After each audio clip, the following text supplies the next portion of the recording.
न लाल बत्ती की गाड़ी लूंगा, न सुरक्षा और न सरकारी बंगला। दिल्ली का सीएम बनने के बाद अरविंद केजरीवाल के बड़े बड़े वादे दम तोड़ते नजर आ रहे हैं। केजरीवाल ने न सिर्फ बंगला लिया बल्कि उसके रेनोवेशन पर भारी भरकम रकम खर्च होने का दावा किया जा रहा है। दिल्ली बीजेपी के अध्यक्ष वीरेंद्र सचदेवा ने दावा किया है कि सितंबर 2020 से जून 2022 के बीच केजरीवाल के बंगले और ऑफिस के रेनोवेशन पर 45 करोड़ रुपए खर्च किए गए। ये वो दौर था जब कोविड की वजह से विकास के कई काम रुके हुए थे, लेकिन केजरीवाल के बंगले का रेनोवेशन चल रहा था।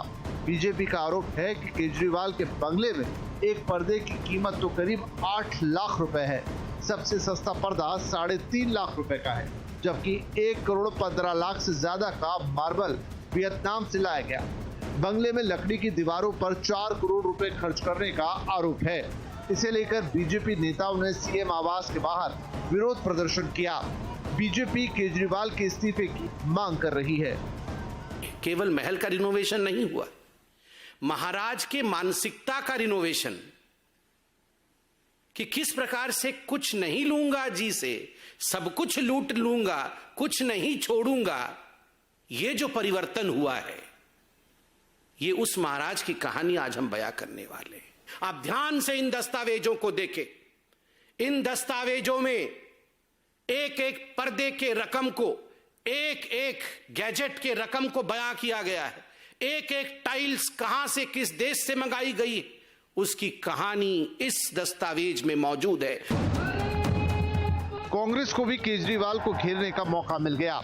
कांग्रेस ने केजरीवाल को 2013 का शपथ पत्र याद दिलाया और टैक्स पेयर्स के पैसे की बर्बादी का आरोप लगाया।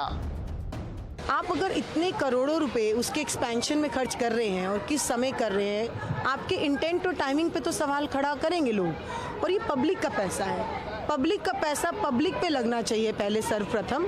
उसके बाद इस तरीके की मैं मानती हूँ कि अगर एक्सपेंशन करने भी है तो वो आपकी प्रायोरिटी बाद में होनी चाहिए। बंगले को लेकर बवाल बढ़ा तो आम आदमी पार्टी ने अपनी सफाई में कहा कि केजरीवाल के 80 साल पुराने सरकारी बंगले में 3 घटनाएं हुई थी। जिस कमरे में केजरीवाल के माता पिता रहते थे उसकी छत गिर गई थी।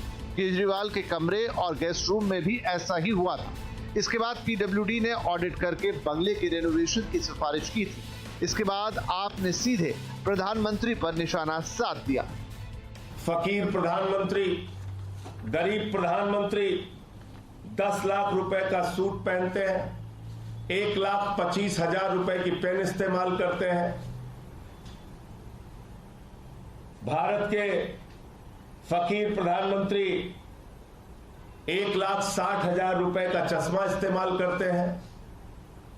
और ये भारत के प्रधानमंत्री आदरणीय नरेंद्र मोदी जी, इनके काफिले में जो कार चलती है वो कार है 12 करोड़ रुपए की, 12 करोड़ रुपए की कार। केजरीवाल सरकार पहले से ही शराब घोटाले में फंसी हुई है। उसके 2 पूर्व मंत्री मनीष सिसोदिया और सत्येंद्र जैन जेल में बंद हैं। सीबीआई केजरीवाल से भी पूछताछ कर चुकी है। सवाल यह है कि क्या केजरीवाल के बंगले के रेनोवेशन में भ्रष्टाचार हुआ है, जो ऐसा कि बीजेपी आरोप लगा रही है। क्या सरकारी बंगले के रेनोवेशन पर टैक्स पेयर्स के करोड़ों रुपए खर्च करना जायज है? केजरीवाल जिस सादगी और आदर्शवाद की दुहाई देते थे, उसका क्या हुआ?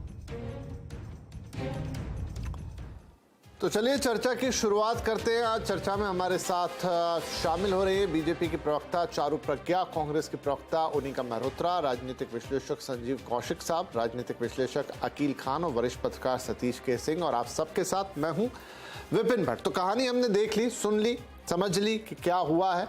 दिल्ली में एक बार फिर बवाल है और इस बार मामला है केजरीवाल साहब के बंगले का। अच्छा, एक डिस्क्लेमर मैं यहाँ और दे दूं कि बुलाया तो आम आदमी पार्टी को भी था। सबसे पहले ही आमंत्रण उनको भेजा गया था, शाम तक बात होती भी रही, लेकिन ऐन वक्त पे वहाँ से इनकार आ गया। इसलिए आम आदमी पार्टी, जिसके इर्द गिर्द मुख्य डिबेट है, वो इस चर्चा से नदारद है। बहरहाल फिर भी चर्चा तो हम करेंगे। बाकी सभी मेहमानों का स्वागत है और सभी दर्शकों का भी स्वागत है। तो संजीव साहब, अब यहीं से मैं सवाल उठाऊं कि अब आना तो चाहिए था आज की चर्चा में। अब अगर विवाद उठा है, वो सही है, गलत है, उसका कितना पक्ष सही है, कितना पक्ष गलत है, आरोप प्रत्यारोप तो उन्होंने भी लगा दिए प्रधानमंत्री पर बात ना करना ये ठीक नहीं है। क्या ये मंशा को दिखाता है? हाँ देखिए भट्ट साहब, जो आरोप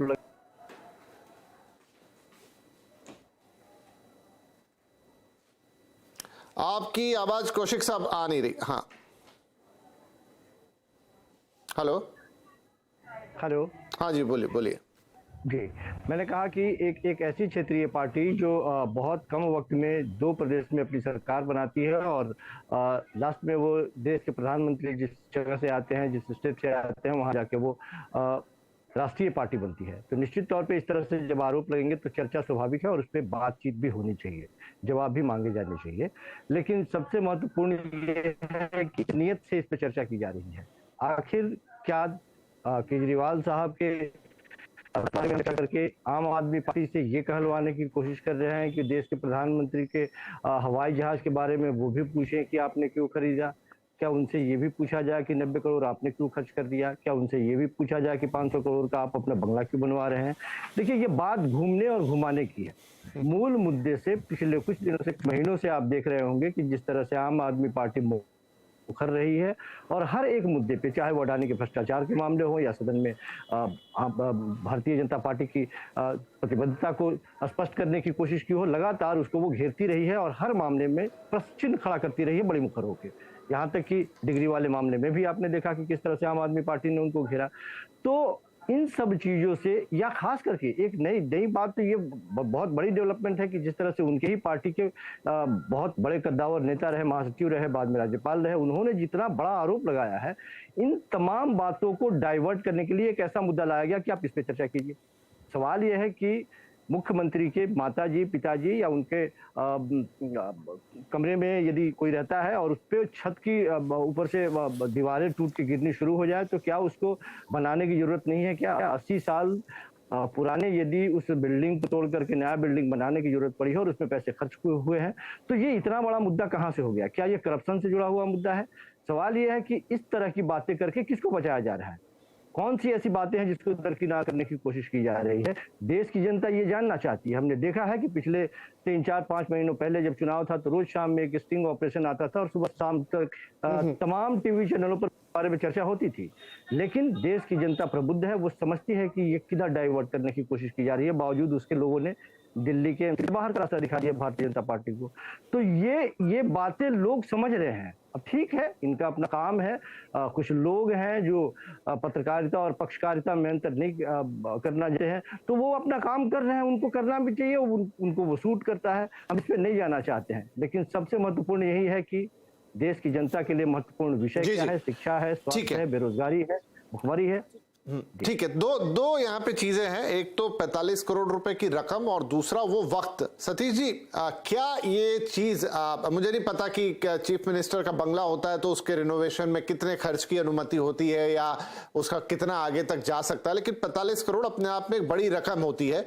और फिर बात ये भी निकल कर आ रही कि उस वक्त हुआ जब कोविड का काल था, जिस समय और बहुत सारे कार्य रोके गए, पैसे की कमी या तमाम दूसरी चीजों का हवाला देते हुए, या पैसे दूसरी जगह पे यूटिलाइज करने के लिए, और ऐसे समय पे रिनोवेशन आता है, तो क्या ये सवाल खड़े करता है? देखिए, सवाल तो खड़े हैं, तो सवाल का जवाब जिस प्रकार से दिया जा रहा है वो भी बड़ा महत्वपूर्ण हो जाता है। और देखिए क्या होता है कि ऐसी चीजों में हम लोगों ने अमूमन देखा है कि आपके ऊपर कुछ सवाल खड़े होते हैं तो आप सवाल को दूसरे तरफ उसका जो है नाली कर देते हो जी। तो ये जो सवाल हाँ, आप पार्टी के तरफ से मैं भी सुन रहा था जो आपके ही चैनल पे ये कहा जा रहा है कि जी प्रधानमंत्री जी ने ये खरीदा, वो खरीदा, उनके लिए ये चलता है, वो है, ये है, वो है। तो इस प्रकार से वो बैलेंसिंग की जाती है। अब क्या सही है क्या गलत है बड़ा मुश्किल है कहना। ये बात सही है कि जिसे इसमें वो चाहे किसी का भी हो, वो टैक्स का सवाल उठेगा, जनता के टैक्स का, लेकिन ये भ्रष्टाचार है क्या? और अब मुझे नहीं मालूम कि कितना एक मुख्यमंत्री के या किसी प्रधानमंत्री के या किसी के बंगले पर खर्च की अनुमति है या सुख सुविधा में उसकी क्या अनुमति है कानून के हिसाब से, वो मुझे नहीं मालूम है। लेकिन राजनीति में तो यही चलता है, 1-2 दिन ये मुद्दा रहेगा और फिर मुद्दा ये उतर जाएगा, कोई दूसरा मुद्दा चढ़ जाएगा। तो ये निश्चित सी बात है। और इधर से भी आरोप लगेंगे, उधर से भी आरोप लगेंगे। और इसी आरोपों को हम लोग यहाँ पर चर्चा करेंगे। लेकिन इससे कोई निजात मिल जाएगा, इससे कोई निकल जाएगा, कोई चीज सोल्यूशन हो जाएगा, ये बड़ा मुश्किल चीज है। क्योंकि ये जो सापेक्षिक बात होती है ना, कि मैं और तुम का जो ये कंपटीशन होता है, तो मेरे ऊपर आरोप, फिर मैं उसके जवाब में दूसरा आरोप आपके ऊपर लगाऊं, इसमें ये बैलेंसिंग करने का प्रयास होता है। पॉलिटिक्स तो इसी हिसाब से चलती रहती है। हमको नहीं लगता कि बहुत ज्यादा नेताओं पर इसका कोई फर्क भी पड़ता है। जी, अकील साहब